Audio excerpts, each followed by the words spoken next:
La Universidad Peruana Unión presenta un diálogo abierto junto a profesores y estudiantes de la Facultad de Teología. Diálogo Abierto es un espacio para estudiar las Sagradas Escrituras. Un espacio para el análisis profundo de los más importantes conceptos bíblicos. Estudie junto a nosotros cada semana durante este trimestre el quinto libro del Pentateuco. La verdad presente en Deuteronomio. Apreciados amigos, apreciadas amigas, qué privilegio que estemos otra vez juntos acá. Agradecemos a Dios por darnos la vida, la posibilidad de estudiar su palabra.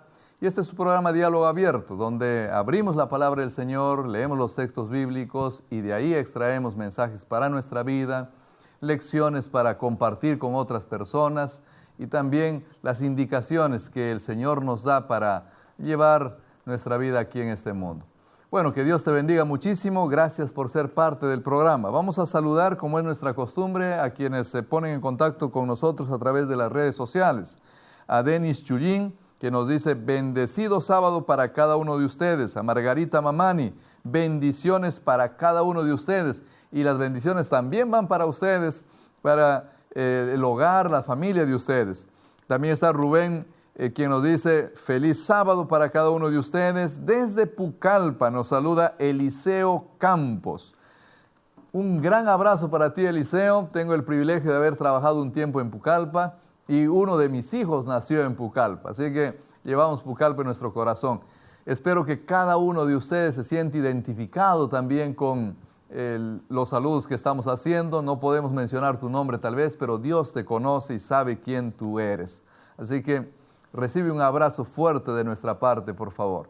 Vamos a cantar. Tenemos un canto que hace parte del trimestre de estudio de esta lección titulada La verdad presente en Deuteronomio. Es el canto titulado La verdad presente, Cristo, la verdad presente. Cantemos, por favor, juntos este hermoso canto.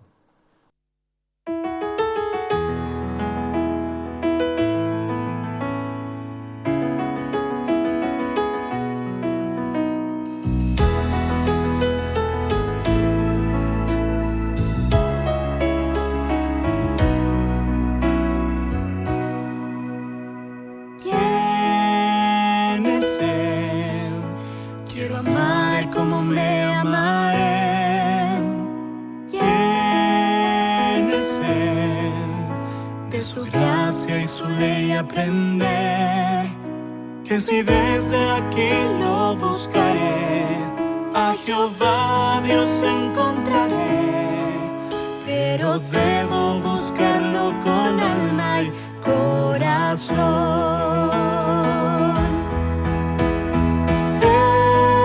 Es Jesús, es la fuente de vida y amor.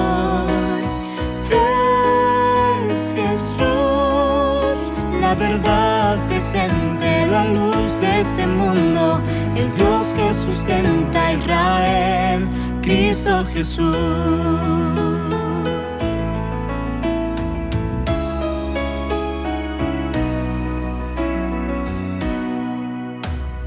¿Quién es Él? Cielo y tierra testigos son de Él.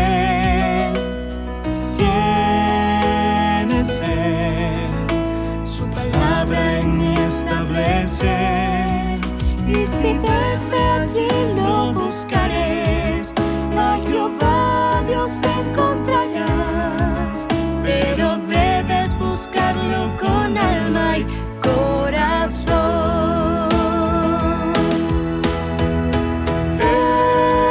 Es Jesús, es la fuente de vida y amor. Jesús, la verdad presente, la luz de este mundo, el Dios que sustenta a Israel, Cristo Jesús.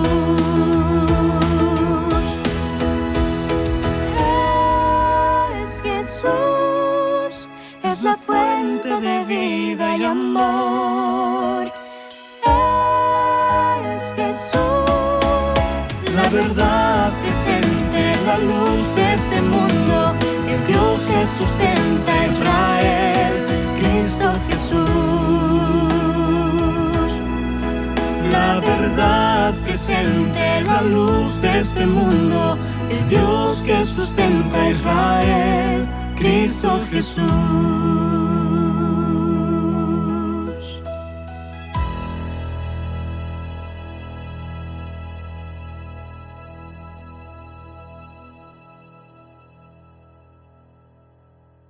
Ok, muchas gracias por ser parte de este programa y por cantar junto con nosotros. Muchísimas gracias. Esperamos que ya lo sepas de memoria, que disfrutes de este hermoso canto. Hoy estamos acá para hablar con el equipo, ya está listo, presente, pero antes vamos a orar para estudiar la palabra del Señor. Acompáñanos por favor con esta oración. Padre querido, gracias te damos por tu palabra, gracias por este momento que nos das de reflexionar en ella. Ahora que vamos a estudiar un tema importante, queremos tu guía, queremos que tu santa presencia nos acompañe, dirija nuestros pensamientos, nuestras palabras, pero también queremos en esta hora pedirte que tú puedas acompañar a cada persona que está escuchando el programa. Tú los conoces, algunos tal vez están en casa, otros tal vez en un centro de salud. Tú sabes la realidad de cada uno de ellos. Responde por favor a sus pedidos, dales el consuelo, responde a las preguntas que necesitan. Sé con ellos, Señor. Te pedimos eso en el nombre de nuestro Señor Jesús. Amén. Bueno, el programa es dirigido por la Facultad de Teología, así que tenemos docentes y estudiantes de la Facultad de Teología con nosotros, ¿no? Está acá nuestro amigo Gerson, de paso es el creador del canto que acabamos de cantar. Bienvenido, Gerson, a este programa. Muchas gracias, pastor. La verdad que siempre es un privilegio compartir panel y sobre todo compartir con nuestros amigos que nos ven a través de todas las plataformas digitales semana a semana. Y así juntos aprender de las maravillas de Dios para esta generación que está pronto a entrar a la tierra prometida. Amén. Gracias por recordarnos que el Señor ya viene pronto, ¿no es cierto? Bueno, Gerson ya es conocido, también es parte de este panel muchas veces y le agradecemos muchísimo por ser parte de este programa. Otro amigo ya muy conocido y que hace parte también de nuestra facultad y del programa es el pastor Jesús Zanco. Bienvenido, pastor.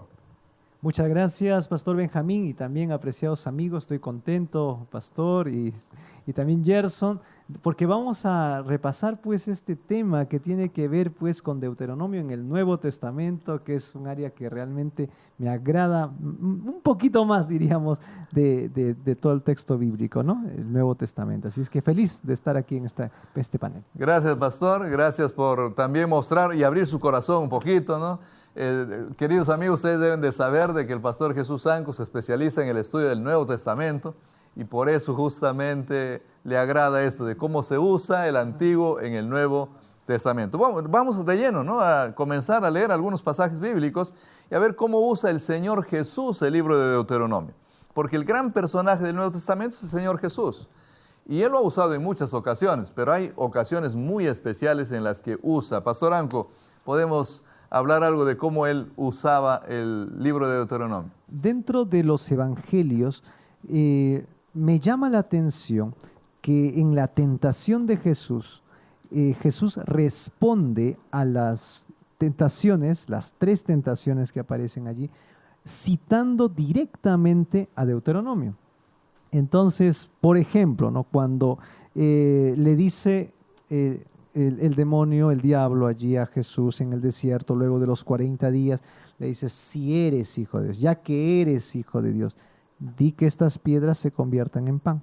¿Qué es lo que hace Jesús? Jesús cita a Deuteronomio, en el capítulo 8, versículo 3, y dice pues allí que no solo de pan vivirá el hombre, sino de toda palabra que sale de la boca de Dios. Cuando también en la segunda tentación Jesús es llevado allí hacia el pináculo y le dice, a ver, lánzate. Y es curioso que el enemigo utiliza una cita de Salmo. Dice, porque a sus ángeles mandará para que tu pie no tropiece en piedra. Y Jesús le responde citando a Deuteronomio, capítulo 6, versículo 16, diciendo, no tentarás al Señor tu Dios. Y la más descarada del diablo es cuando le muestra pues todos los reinos del mundo y la gloria de ellos, dice Mateo 4:8. Y Jesús, y le dice, todo esto te voy a dar si te postras y me adoras. ¿Qué es lo que hace Jesús? Le dice el texto bíblico, al Señor tu Dios adorarás y a Él solo servirás, que es una cita de Deuteronomio 6:13. Sin duda, Jesús utilizó específicamente Deuteronomio para vencer al demonio en esa tentación. Bueno, tendríamos que tener nosotros también, así como el Señor Jesús en nuestra cabeza, no sé si todo Deuteronomio por lo menos, ¿no? Pero Él por lo menos tenía muchos textos del libro de Deuteronomio. ¿Hay alguna otra ocasión en la que usa el Señor Jesús el libro de Deuteronomio, Gerson? Sí, pastor.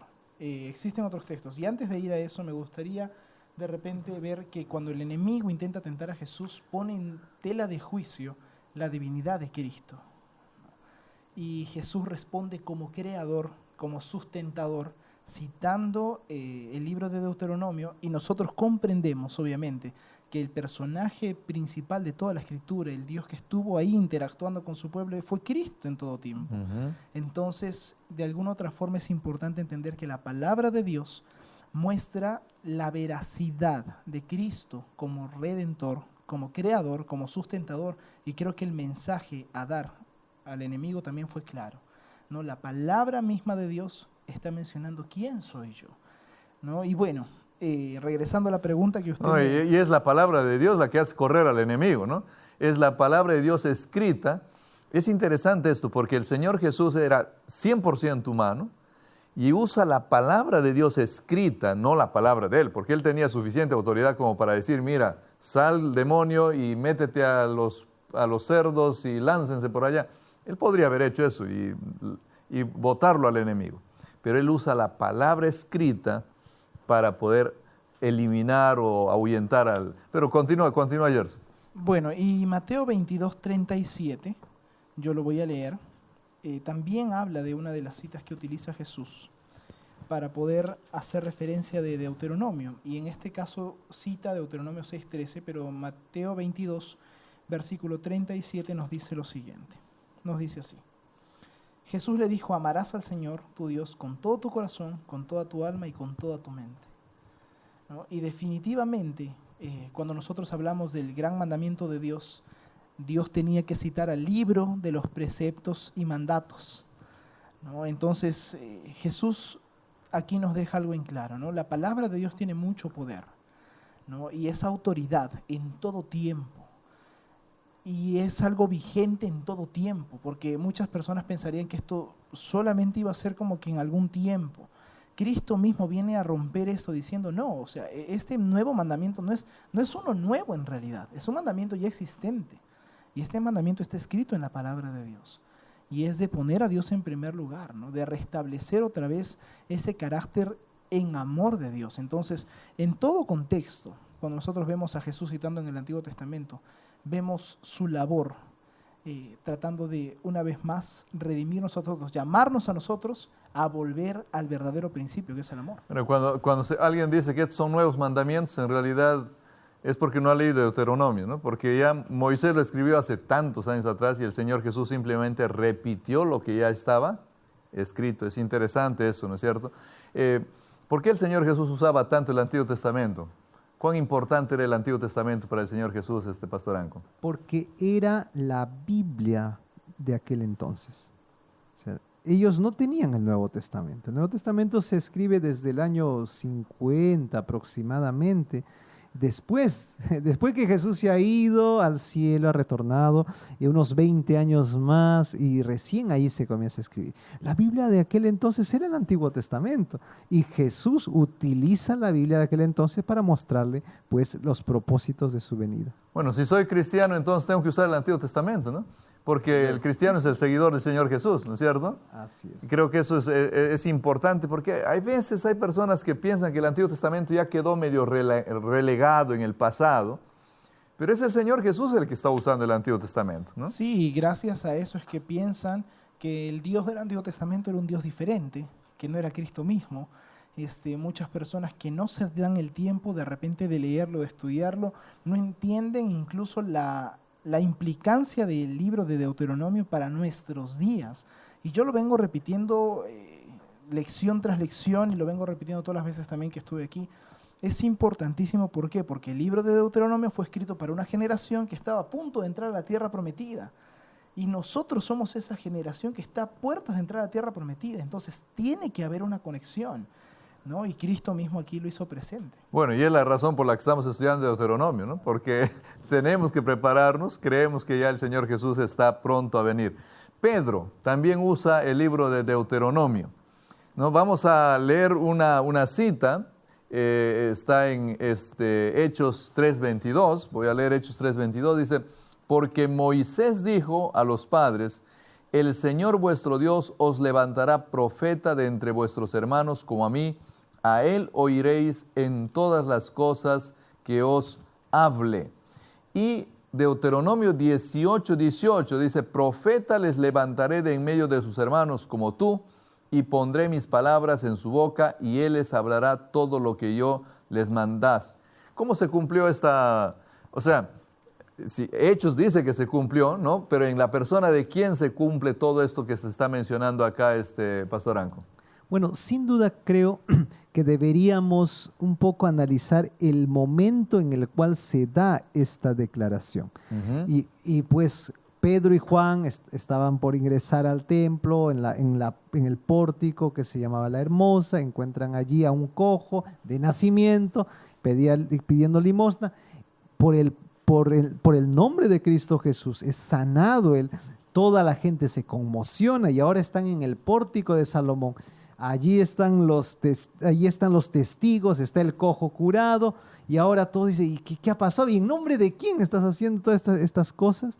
Y es allí cuando Pedro cita a Deuteronomio para poder mostrar que ya en los tiempos antiguos se había profetizado acerca de la venida de Jesús. Es interesante ello, y el texto que usted claramente leyó, ¿no?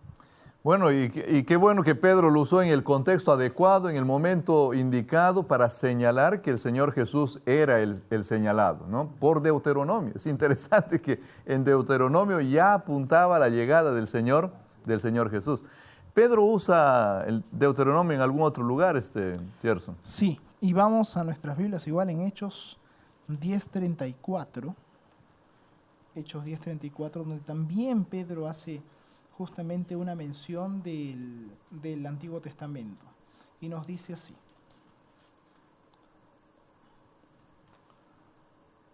Entonces Pedro, abriendo la boca, dijo, en verdad comprendo que Dios no hace acepción de personas. Y obviamente está citando ahí a Deuteronomio, donde en el contexto había había cierta acepción por parte del pueblo para con los extranjeros. Entonces ahí es donde Moisés le dice, hey, cuidado, ¿no? O sea, no, Dios no hace acepción de personas. Y aquellas personas también son hijos de Dios, ¿no? Entonces, cuando nosotros analizamos el contexto en los tiempos de Pedro, nosotros encontramos esa rivalidad entre judíos y gentiles. Encontramos rivalidad en aquellas personas, y también es el mismo tiempo ahí el de Pablo, ¿no? El mismo conflicto. Y justo lo conversábamos, ¿no? Como siempre digo, en el detrás de cámaras, ¿no? Cuando nosotros vemos una persona que cita esto de la acepción de personas, debemos entender que no lo citó por cualquier motivo.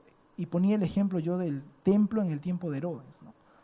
Ese templo tenía una división en el patio exterior que era para los gentiles, ¿no? Para las personas que no eran considerados como parte de ellos. Y en la parte interior, en el patio interior, habían 3 divisiones, una para mujeres, otra para los varones que eran considerados los hijos de Israel, y otro para los sacerdotes. Entonces, nunca fue el plan de Dios que en realidad existen estas divisiones así como tal, porque la adoración es una necesidad en toda persona, en todo ser humano. Entonces aquí definitivamente Pedro, una vez más, citando la palabra de Dios, porque no es palabra de Pedro, citando la palabra de Dios nos dice, no hay acepción de personas, no hay diferencias. Y Moisés lo había escrito claramente, ¿no? Vamos a hablar de eso más a detalle, porque vamos a tocar esto tal vez con Pablo también. Vamos a leer Deuteronomio 10:17, dice: porque Jehová vuestro Dios es Dios de dioses y Señor de señores, Dios grande, poderoso y temible, que no hace acepción de personas, ni toma cohecho. De repente, enfatizar un poco en ese texto, Pastor Benjamín Gerson, el contexto en el cual se da es que el pueblo puede caer en el error de creer que la circuncisión, que es la señal del pacto, es suficiente para poder decir: yo he hecho pacto con Dios, tú no has hecho un pacto con Dios. Por lo tanto, yo y tú estamos en diferente nivel, así es que yo me aparto de ti. Y es por eso que en el versículo 16, Moisés le dice al pueblo, esa nueva generación: circuncidaos el prepucio de vuestro corazón y no endurezcáis su servicio. O sea, no hagan acepción de personas. Ustedes han hecho un pacto con Dios, pero es que ese no sea un motivo para que no ayudes al extranjero, para que no hagas el bien a la viuda, al huérfano. En el caso de Pedro, que acabamos de leer, era pues que Pedro tenía esa formación, porque en los tiempos de Jesús esa era la tradición de los judíos. Muy bien, yo soy judío, tú eres inmundo, tú eres un incircunciso y no debo entrar en contacto contigo. Pedro así lo entendía, pero Dios le muestra una visión y 3 veces le dice: pues no llames inmundo a lo que Dios limpió. Y ahora cuando Cornelio le cuenta: ¿sabes qué, Pedrito? Mira, un ángel se me presentó, yo estaba ayunando, yo estaba orando y me dijo: ve allí a la casa de Simón el curtidor, trae a Pedro, él te va a enseñar. Cuando Pedro escucha todo esto y lo conecta, la visión, vinieron los 3 hombres, realmente Dios no hace acepción de personas. Qué bueno saber que Pedro tenía algo en su mente que había leído, ¿no? Y que ahora, con todo lo que estaba ocurriendo a su alrededor, viene y le da claridad. Y entonces toma una decisión adecuada de sentarse, conversar con ellos y no hacer acepción de personas, ¿no? Bueno, queridos amigos, de esto vamos a hablar un poquito más, porque el apóstol Pablo también usa este término en varias ocasiones y en varios contextos distintos. Pero antes queremos invitarte a que conozcas un poquito de la Universidad Peruana Unión, de la Facultad de Teología, un lugar donde se preparan las personas para servir al Señor como pastores a tiempo completo, dedicando su vida a este ministerio que hará que el Señor Jesús venga pronto. Si tú eres uno de esos jóvenes, llámanos, ponte en contacto con nosotros. Será un privilegio que seas parte de esta facultad. Conoce un poquito de la universidad.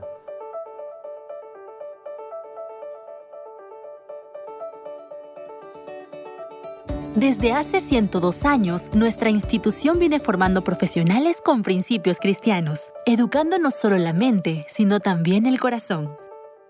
En esta casa de estudios también establecemos un aprendizaje con responsabilidad social. Nuestros 3 campus en Lima, Juliaca y Tarapoto cuentan con áreas verdes en toda su infraestructura, siendo así una institución promotora de la salud y el cuidado del medio ambiente, con un ecosistema diferente. Somos parte de la Red Educativa Adventista Mundial y mantenemos vínculos institucionales con otros países. En la UPU estamos comprometidos con la continuidad de tu educación. Por eso, no dejaremos que nada detenga tus ganas de salir adelante. UPU, Universidad con principios para grandes finales. Queridos amigos, qué bueno que sigas con nosotros. Es momento para compartir. Si todavía no lo has hecho, el enlace, llama a alguien, ponlo en contacto. Estamos estudiando el uso del libro de Deuteronomio en el Nuevo Testamento. Hemos visto cómo el Señor Jesús usa el libro de Deuteronomio, cómo Pedro usa el libro de Deuteronomio. Cuán importante es ver esto, porque el Antiguo Testamento para ellos tenía mucho valor, era palabra autoritativa, como también Pablo lo escribió. Para nosotros también debería de ser así. Bueno, el apóstol Pablo, Pastor Jesús Anco, usa varias veces Deuteronomio 10:17. No está Romanos, en Gálatas, en Efesios. Capaz usted nos puede explicar un poquito en qué contextos usa estos pasajes y cómo usa él Deuteronomio 10:17. Claramente la frase es porque Dios no hace acepción de personas. Pero, por ejemplo, en Romanos capítulo 2, versículo 11, allí Pablo está hablando de cómo el juicio va a llegar a los judíos como también a los que no son judíos, o sea, a los que conocen de la ley de Dios como a los que no conocen de la ley de Dios. ¿Por qué? Porque Dios no hace acepción de personas. En Gálatas 2:6, él está hablando de esa actitud equivocada. Bueno, aún Pedro, siendo un gran líder, pues cometió un error, siendo arrastrado por la tradición judía. Entonces, cuando venían algunos creyentes que todavía tenían aferrado a esa tradición judía, trataba él de no juntarse con los cristianos que no eran judíos. Pero cuando ellos se iban, ahí sí ya se juntaba y tenía contacto, allí dialogaban con los cristianos no judíos. Entonces Pablo dice, no, eso está mal. Dios no hace acepción de personas. En Efesios 6:9, Pablo habla acerca del deber de los siervos hacia sus amos y también de los amos sobre sus siervos, y les dice a los amos, por favor, traten bien a sus siervos, porque Dios los va a juzgar, y no porque seas amo te va a tratar diferente. No, Dios no hace acepción de personas. Entonces, sin duda, pues allí vemos que en diferentes trasfondos o diferentes momentos y diferentes contextos, Pablo utiliza este mismo pasaje de Deuteronomio 10:17. ¿Por qué Pablo usará Deuteronomio 10:17 con tanta frecuencia como lo hemos visto? Y si podríamos estudiar más de esto, capaz lo encontramos en más lugares todavía. ¿Cuál será la razón que lo motiva a Pablo? Dios no hace acepción de personas. Bueno, en primer lugar porque creo que es palabra de Dios. Entonces, una vez más, Pablo no iba a ir a hablarles lo que se venía a la mente. Pablo conocía muy bien, es más, Pablo como un hombre tan estudiado, miembro del Sanedrín, era un hombre que conocía muy bien. Entonces, como conocedor, sabía cómo aplicarlo incluso para la vida diaria. Capaz puedo leer un pasaje. Mire, Gálatas 3:26 al 28. Él ahí no dice las palabras, pero es interesante lo que él dice ahí. Dice, pues todos sois hijos de Dios. Miren cómo empieza. Todos sois hijos de Dios por la fe en Cristo Jesús. Porque todos los que habéis sido bautizados en Cristo, de Cristo estáis revestidos. Ya no hay judío, ni griego, no hay esclavo, ni libre, no hay varón, ni mujer, porque todos vosotros sois uno en Cristo Jesús. ¿Aquí está Deuteronomio 10:17 o no, Gerson? Oh, por supuesto que sí, por supuesto que está presente, ¿no? Y aquí Pablo está hablando directamente de lo que Cristo hizo por todos. No solamente por algunos como muchos del tiempo de Pablo creían, ¿no? No, aquí definitivamente Pablo está hablando en el mismo contexto de la fe, ¿no? De la fe en Cristo Jesús y obviamente en la conexión incluso del bautismo con ser revestidos de Cristo Jesús. Y obviamente la muerte de Cristo Jesús termina alcanzando a todos, a judíos, gentiles, a personas que se habían circuncidado, a personas que no se habían circuncidado. Nos alcanza a nosotros mismos hoy en día, ¿no? Entonces, de alguna otra forma, Pablo comprendía que el hecho de conocer la palabra de Dios no era que le brindaba un privilegio a él, sino que le brindaba una responsabilidad de compartir este mensaje para que más personas conozcan de lo que Cristo había hecho.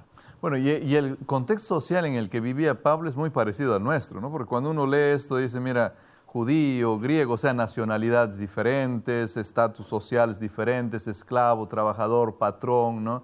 En el mismo asunto de varones, mujeres, una sociedad bastante dividida. Pero ahora Pablo dice, no, mira, todos tenemos que estar juntos porque Dios no hace acepción de personas. No porque tú seas del otro lugar, Dios te va a tratar de forma diferente, te va a pedir algo distinto. O porque tú estés con menos educación, Dios te va a pedir algo diferente a ti. Dios a todos nos va a pedir lo mismo y Dios desea de todos lo mismo. Como que se eliminan las barreras, ¿no? Pero ahí hay una frase con la que él cierra, que es importante, Pastor Anco, tal vez aclararla, porque dice, todos vosotros sois uno en Cristo Jesús. ¿Qué significa eso? Es interesante que Pablo no solo elimina las barreras, sino muestra que todos deberíamos estar unidos y estamos unidos, pero estamos unidos en Cristo Jesús. Es Cristo Jesús quien reúne a todos, judíos, no judíos, hombres, mujeres, esclavos, libres, de manera que nos pone a todititos en el mismo nivel y si uno acepta a Cristo Jesús, entonces todos llegamos a ser hermanos, todos llegamos a ser parte de la familia de Dios e hijos de Dios. Esto es muy importante porque es a través de Cristo Jesús que entonces hay unidad. Bueno, ese en Cristo Jesús implica aceptarlo, y, tal vez yo diría aceptar la invitación, tomando como referencia la parábola donde el Señor se muestra a Él mismo como invitando a una boda, ¿no? Invitando a las personas que vengan y al final trae de los caminos, pero todos los trae en un solo lugar, los pone dentro de su casa y les da un vestido especial y ahora todos están en el mismo nivel, ¿no? Todos están iguales. Y sobre todo el tema de la pertenencia, ¿no? O sea, es en quién somos uno, ¿no? Entonces es importante entender que la unidad se da no en mi mismo pensamiento, no, o sea, en una persona. Y ese es Cristo Jesús. O sea, no es que existe otro lugar. No existe otro lugar. El único lugar es Cristo Jesús. Pero es también en la familia de Cristo Jesús, ¿no? Porque es Cristo Jesús siendo rey y soberano de su reino y de su familia, de su casa, ¿no? Nos hace parte de su casa y entonces llegamos a ser todos iguales en ese lugar. Bueno, el Nuevo Testamento y el apóstol Pablo usa muchas veces más Deuteronomio. Podemos leer nosotros, por ejemplo, Gálatas 3:10, dice, porque todos los que dependen de las obras de la ley están bajo maldición, pues escrito está, maldito todo aquel que no permaneciera en todas las cosas escritas en el libro de la ley para hacerlas. Y luego leemos Deuteronomio 27 y 26, que dice estas palabras, maldito el que no confirmare las palabras de esta ley para hacerlas. Ahí hay mucha teología, pero lo que nos interesa acá es ver cómo Pablo usa el texto, ¿no? Cómo Pablo usa esto de acá. Y claro, capaz, Pastor Jesús Ángel, usted nos pueda explicar un poquito de qué trata este pasaje, ¿no? Bueno, esta carta de Pablo a los Gálatas trata de mostrar una diferencia entre los que son guiados por el Espíritu y los que están bajo la ley, o los que están buscando la salvación haciendo las obras de la ley. Ojo, la ley, claro que nos va a traer un bienestar, pero lo que la ley no nos va a traer es salvación.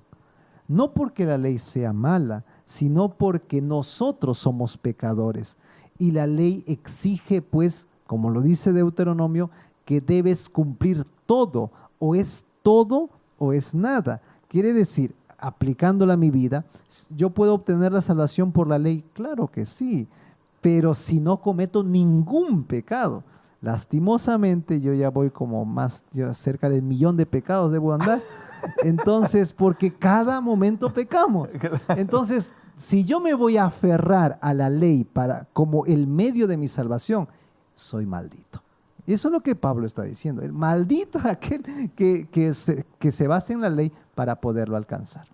Sí, y Pablo es muy enfático porque hace una diferencia entre el depender y el permanecer. Porque en el versículo dice, todos los que dependen de las obras de la ley, porque en realidad nosotros no deberíamos depender de las obras de la ley. Dependemos de los méritos de Cristo Jesús. Sin embargo, el texto es claro, permanecer en la ley sí, porque todo aquel que vive en Cristo Jesús, como consecuencia va a permanecer en la ley. ¿No? Entonces tenemos que entender esa diferencia y a mí me encanta, justo este es uno de mis versículos favoritos porque marca esa diferencia. ¿Es maldito todo aquel que depende de la ley? Sí, pero también es aquel que no permanece en la ley. Fuimos llamados a permanecer en la ley porque, como bien dijo el pastor, es para bienestar y va a estar ligado definitivamente a la bendición. pero dependemos de los méritos de Cristo Jesús para salvación. Claro, además la ley es un ente inerte, son letras. El Salvador es un ente creador, es nuestro Dios, ¿no? Y es Él el que nos puede dar. Incluso, fíjense, incluso si nosotros cumpliríamos la ley a la perfección, vamos a suponer que cumplimos la ley a la perfección. ¿Cómo hacemos para irnos al cielo? ¿Dónde está el camino? O sea, ¿qué vuelo tomamos para irnos allá y cómo entramos? Necesitamos que Dios por gracia nos abra la puerta, necesitamos que Dios por gracia nos lleve hasta allá, porque no hay forma de que lleguemos allá sin la intervención del dueño de la ley, ¿no? No, por eso no podemos cambiar a la ley por el dueño de la ley, por el creador de la ley. Bueno, Hebreos 10:28 es otro pasaje donde se usa también Deuteronomio. Vamos a leer Hebreos 10:28 y capaz, Pastor Anco, usted nos dice dónde se usa este pasaje o qué pasaje se está usando, perdón. El que viola la ley de Moisés por el testimonio de 2 o 3 testigos muere irremisiblemente, dice el libro de Hebreos. ¿De dónde sacó esta idea el apóstol Pablo? Por lo menos yo acepto la autoría paulina del libro de Hebreos, ¿no? Mire, dice el texto en Deuteronomio capítulo 19, versículo 15, no se tomará en cuenta a un solo testigo contra ninguno en cualquier delito ni en cualquier pecado. En relación con cualquiera ofensa cometida, solo por el testimonio de 2 o 3 testigos se mantendrá la acusación.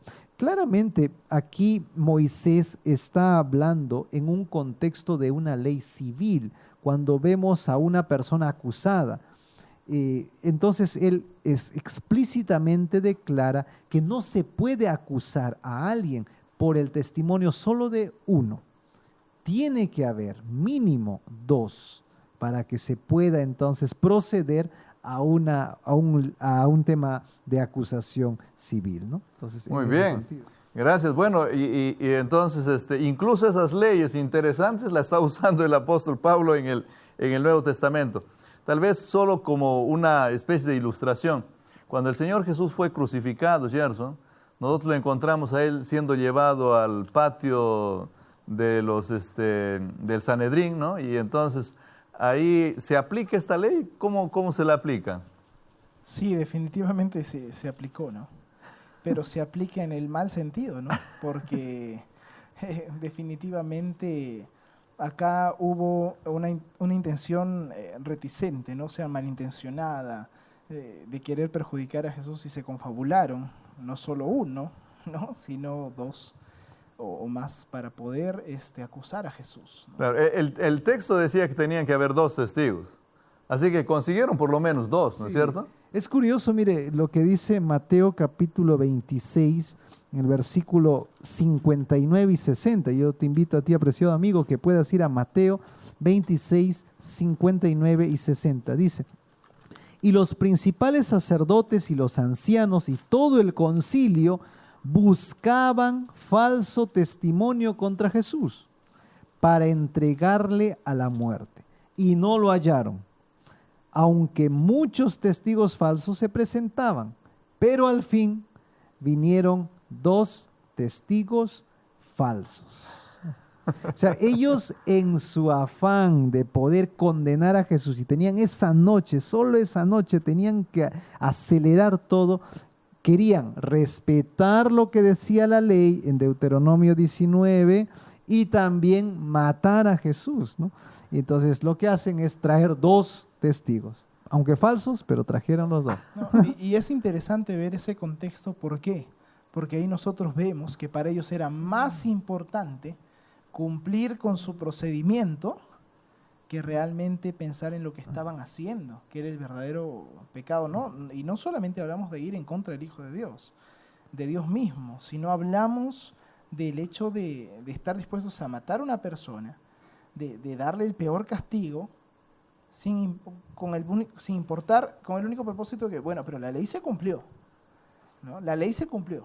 Y definitivamente suena descabellado, pero así fue, ¿no? Interesante. Así es el ser humano cuando está cegado, ¿no? Y trata de hacer cosas en contra de la voluntad de Dios. Bueno, vamos a ir cerrando. El tiempo ya se nos terminó. Vamos a ir cerrando. Es interesante que el Señor Jesús dijo, escrito está, y hacía referencia a Deuteronomio. El apóstol Pedro hablaba de las Escrituras, el Señor lo dijo y hacía referencia a Deuteronomio. El apóstol Pablo, ¿no? Las Escrituras señalan, el Señor lo dice y hace referencia a Deuteronomio. El Antiguo Testamento está muy presente en la mente del Señor Jesús y de los escritores del Nuevo Testamento. ¿Qué reflexión importante podríamos sacar de esto, Gerson, ya como cierre de este episodio? El personaje principal de toda la Escritura es Cristo Jesús. Y cuando nosotros realmente lo logramos comprender, nos vamos a dar cuenta que tanto el Antiguo y el Nuevo Testamento hablan de Él. Y es necesario que toda la Escritura para nuestros días sea una verdad presente, ¿no? Porque habla de Cristo. Entonces es importante ver que los mismos escritores de la palabra de Dios, inspirados igual por Dios, hacían uso de la palabra de Dios. ¿Cuánto más nosotros? ¿Cuánto más nosotros? ¿Cuál es el mensaje que estamos dando?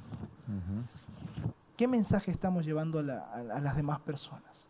¿Lo que yo creo o lo que dice la palabra de Dios? Creo que eso es importante para nuestros días. Amén, amén. Ojalá que lo que hablemos sea lo que dice la palabra del Señor. Pastor Ranco.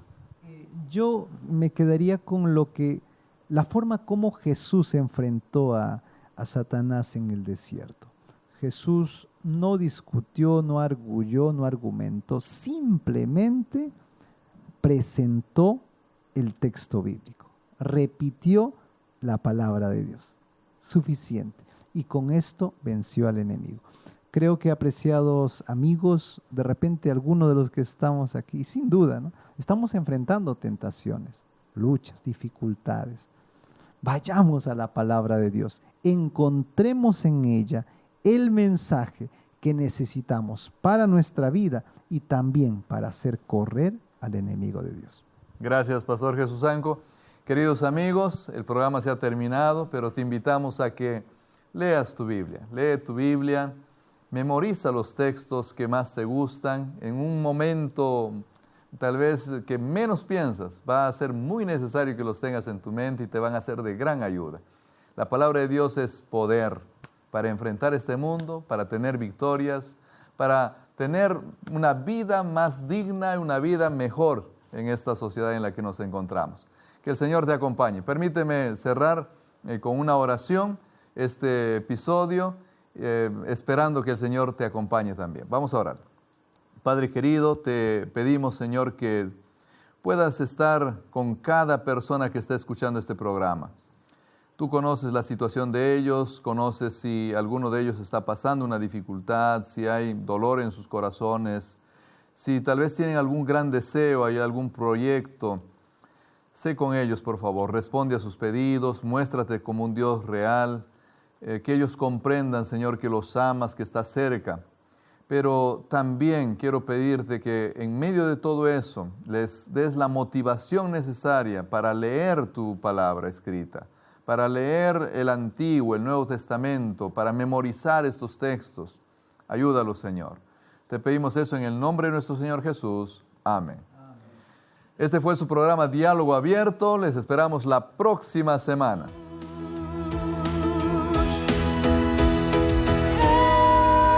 Es Jesús, es la fuente de vida y amor. Es Jesús, la verdad presente, la luz de este mundo, el Dios que sustenta a Israel, Cristo Jesús. La verdad presente, la luz de este mundo, el Dios que sustenta a Israel, Cristo Jesús.